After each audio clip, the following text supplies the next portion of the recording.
Supreme Magus, Chapter 5, Collateral Damage.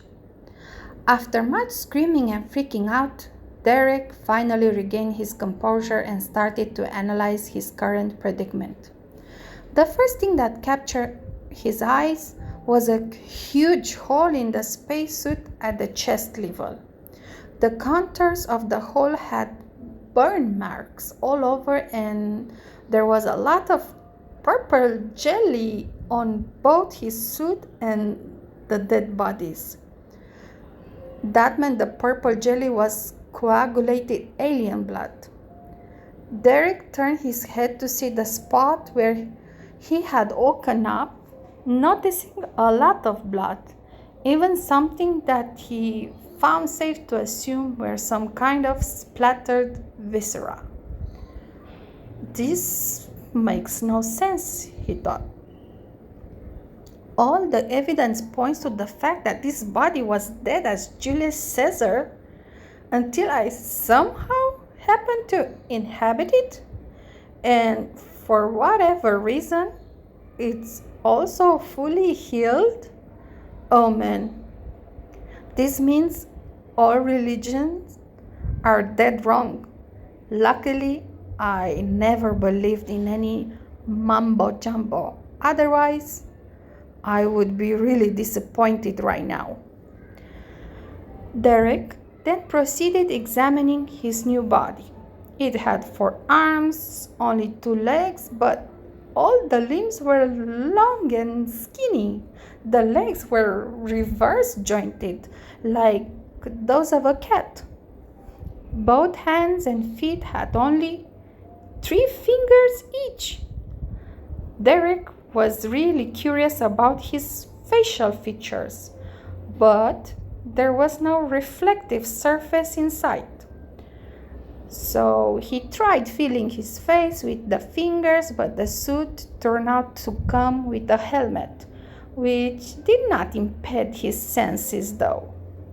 The only thing he could establish was the shape of the helmet, and based on it, Derek knew head should have been something similar to a shark dorsal fin. Then he tried to speak. Test, Derek Esposito. 1, 2, 3. He could somehow do it, but it was still English. That meant that he did not inherit neither the muscle memory nor the intellect from the body's previous owner. Derek tried getting up, but the center of gravity was too different from his old body, so he had to give up and proceed crawling like a baby. He started examining the corpses to make heads or tail of what was happening around him. Judging from the suits, there were 2 factions at war. One had the red-colored spacesuit, and the other, which Derek was donning, was gray. He had no idea which side was winning, but it would not make any difference to him anyway. Unless the suit was equipped with an universal translator, he was incapable of communicating. Enemies would kill him on sight. Alice would probably ditch him like garbage. Who would ever want a rambling idiot incapable even of walking during a life or death situation? I'm not even here for a day and I'm already as good as dead. Refusing to give up, Derek managed to get up by leaning on the walls and started exploring. The corridor had many doors, yet his choices were painfully limited, since he could only go through the open ones. Derek had no idea how to open the doors nor how to operate the control panels that he found along the way. He tried pushing buttons at random, but nothing happened, and he was starting to get hungry.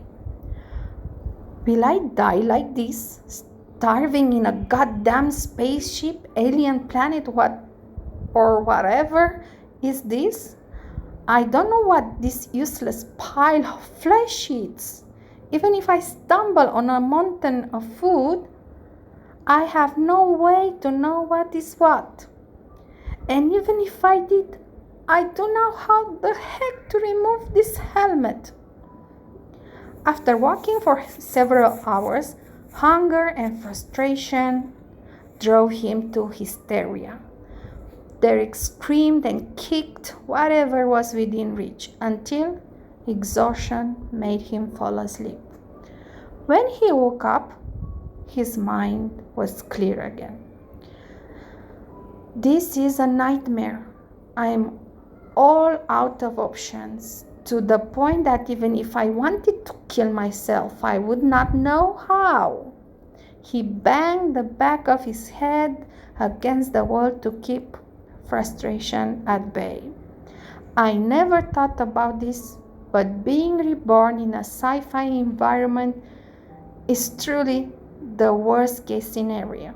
Alien body, alien customs, complete lack of new species common sense, and to make things worse, everything here is so high-tech that I cannot even operate a door. Heck, every goddamn button could be tagged and it would still be useless to me, since I don't know their language. His hunger was rising and he was feeling weaker by the hour. Having no time to lose, he started wandering again, this time banging and screaming at every door he met, trying to draw some attention. Derek was on the verge of fainting again due to hunger and exhaustion when finally a door opened up. The shock was great enough for him to lose his grip and fall to the ground. On the other side were gray-suited aliens in wedge formation.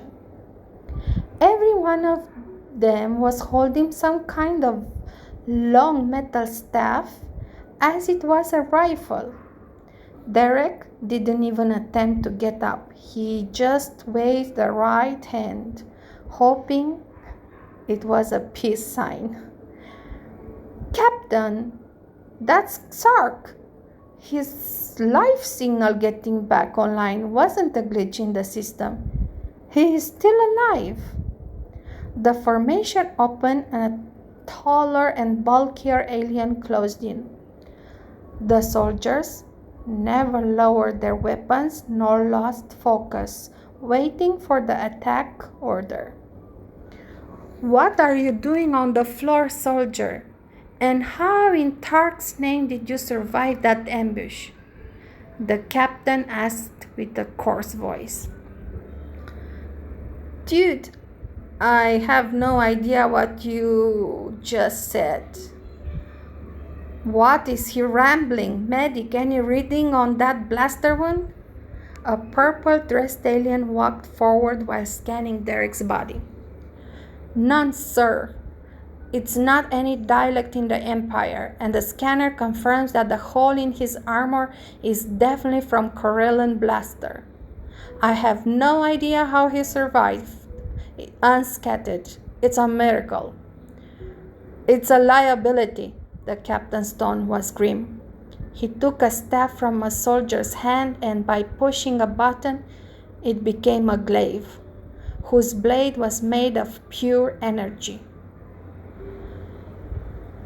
"Well, seems that I'm going to die from a lightsaber. It's cool. One hit and I'll be turned into dandruff. Lucky me. Another painless death incoming."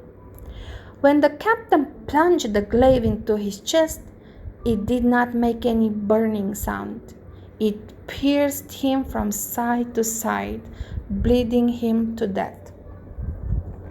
The blade was not a laser-based weapon, but a hard light construct, making it no different from an ordinary glaive. "Listen up, soldiers," Xark was a good soldier, and we will remember and mourn him as such, when and if we get out of this alive. But that thing, whatever that is a risk we cannot allow to make. Not with Prince Reckheart in our care and those Corellan rebels come still at large.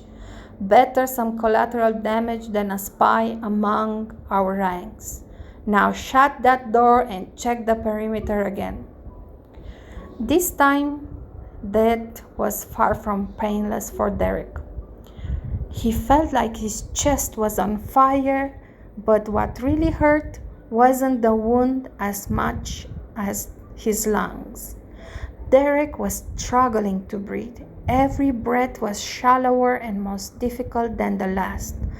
Blood started gurgling from his mouth, and he felt like slowly drowning. His throat kept contracting, trying to draw air in, but to no avail. It took Derek less than a minute to die, but for him it seemed to last forever. Once again, he found himself basked by a blinding light and pulled towards it. Just like the last time, he felt all his worries and rage fading. But instead of enjoying the feeling, he was simply annoyed. Derek had never believed in any god, hence he never believed in heaven or hell. Humankind has always been a terrible race, he thought. It's impossible to define someone as truly bad. Most of the times, bad guys are simply people who never get the chance to be anything but criminals. Then, there are people like me whom life have pushed and pushed until they broke. Not to mention psycho and sociopaths. How could someone that is born bad be sent to hell simply because his head is malfunctioning? Hence, I have always believed that either there was an afterlife for everyone or no afterlife at all. Death is supposed to be the final spirit level. Good or bad, rich or poor, the destination has to be the same. Instead, I got this cheap excuse of reincarnation screwing with me. What purpose being reborn could possibly have if I retain all my memories? Whatever body or planet I would end up in, I would still carry my baggage. So, once outside the light, all pain, rage, and contempt toward humankind would prevent me to learn whatever lesson I am supposed to learn. Inside the otherworldly space, he had the clarity to see that his psychologist was only half right. He could only change if he wanted to. But because of all his past experience, he had no will to. It was a perfect example of a catch-22 paradox. Suddenly, he was pulled downwards and away from the light. His vision was a blur, but he could still hear a lot of commotion around him. Giant hands were holding him still, while he was puking God knows what, and, judging from the breeze on his butt cheeks, he was naked. I don't know what the heck is going on, he thought, but I bet I'm in deep shit again. When Derek finally able to see again, he discovered that the hands were not gigantic. The issue was him being very small, a baby to be precise. He's alive! I did it! I managed to save your boy's life. A further inspection revealed that said hands belonged to some gibberish rambling old hag. Derek was currently inside a wooden shack, surrounded by people dressed with rags that could be called clothes only if they were part of 1000 AD themed Renaissance fair. Man, I hate being always right.